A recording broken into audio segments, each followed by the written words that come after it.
Hey everybody, this is D Hunter, bringing another action figure review. Today, we're going to look at the McFarlane DC Multiverse Batman vs Superman Dawn of Justice Knightmare Batman.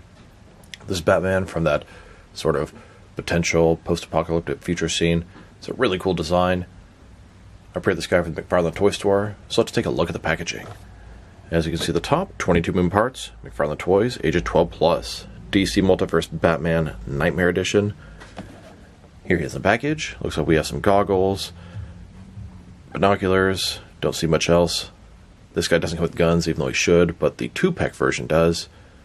One side of the package, Batman Nightmare from Batman vs Superman. Other side, Nightmare Batman.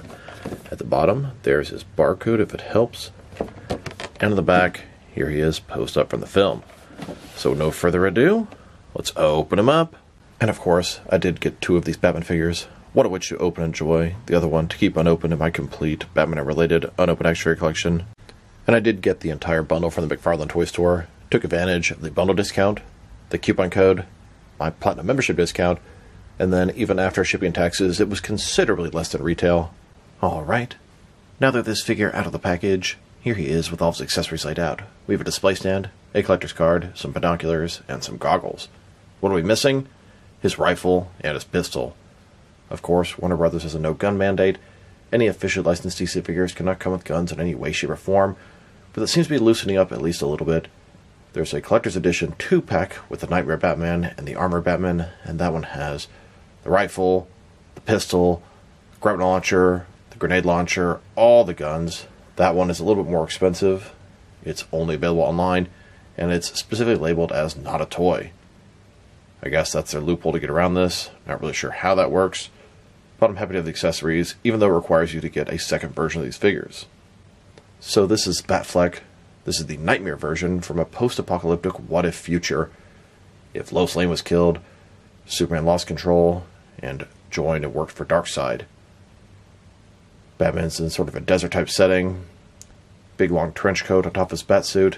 It actually looks really cool, and it's a really cool scene from the film. I would love to see a whole 2-hour movie set in that universe.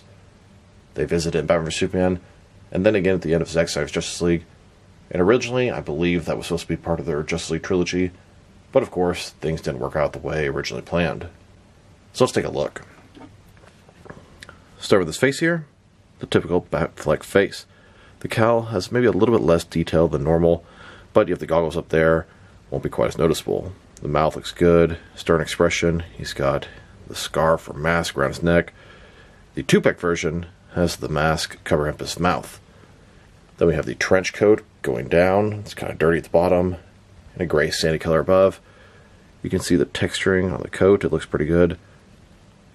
Now, I thought maybe they were going to do a cloth soft goods coat, but to tell you the truth, I'm probably glad they didn't, especially with the coat they offer with Jonah Hex. If that's what they're going to give us, then go ahead and give us a sculpted coat. You can see the bat suit underneath. The detail looks like Kevlar. It's the typical Batfleck suit. Here's the symbol there. It all looks pretty cool. He's got a utility belt. Another belt below that. He's got sort of a thigh little holster here, I believe. That's where the 2-pack version, I assume, will have a holster for his pistol. They should have just left the holster on there. I can provide my own pistol. Double jointed elbows. Double jointed knees. Overall, I'm pretty pleased with what I'm looking at. And a closer look at his face and head sculpt. It looks good. Definitely see the Batfleck cowl and face below that. Overall, he looks pretty cool. Not perfect. The coat seems a little bit soft, but honestly, it's a lot better than it possibly could be considering what they did with Jonah Hex's coat. But we'll compare with other Nightmare Batman figures and determine which kind of coat is better. Hard plastic, cloth, some between. Now let's check out his accessories, starting off with the boring stuff. Here's his display stand, typical McFarlane display stand we've seen countless times before. And then we have his collector's card. As you can see, it's an image of Batfleck in his Nightmare outfit from Batman vs Superman. On the back side, there is a description. If you want to read that, pause now. Now we have his goggles. Pretty much just a black strap around the edge, and then has some nice paint and sculpt detail at the front.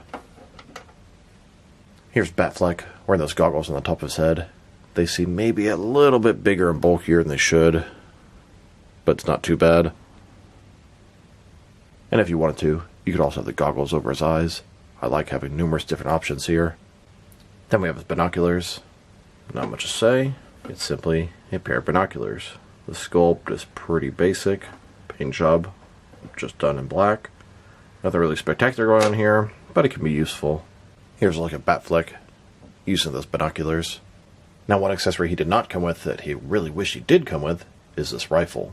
Now, the 2-pack version will come with a rifle, and it's not McFarlane's fault. These single-release figures just simply can't come with guns.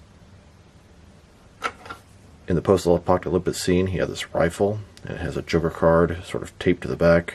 You find out in Zack Snyder's Justice League that that's sort of a truce between Batman and the Joker. While he has the card, there's a truce until he takes off the gun, and the truce is over. Here's a look at the Knightmare Batfleck holding that rifle. I believe this is the one that came with the McFarlane Knightmare Batman. Now that we've taken a pretty good look at the figure and his accessories, let's check out his height. From bottom to the top of his head, standing about 7.1, maybe 7.2 inches tall, which can translate to just over 18 centimeters. And for his articulation, starting with his head, of course, it can rotate side to side. He can look up, not too much, down about that far. Can tilt his head from one side to the other. Shoulders on a ball joint goes out a little bit less than 90 degrees. Up, down, around, all that good stuff. He does not have that typical butterfly ring between his shoulder and chest. And you can see the big gap there, but the jacket covers it up nicely. Bicep cut below that. Double jointed elbows. His wrist can rotate, and it's hinged as well. He's got ball joint his torso. Rotate around, forward and back. A little bit limited with the jacket, but the articulation's all there. Another one is waist. Rotate around, forward and back. Between the two, very good range of motion, and I really like the way his suit looks underneath. Legs, completely does the splits. McFarlane style hip joints. Rotation is non-existent. Legs go forward, about that much. Back not at all. Double jointed knees. And then his ankle. Forward and back. Rotate. Tilt, rock. And of course, toe articulation. Here's a look at this Batman in a desert, post-apocalyptic, nightmare type setting. Now let's check him out next to some other action figures, starting off with some other Nightmare Ben Affleck Batman figures.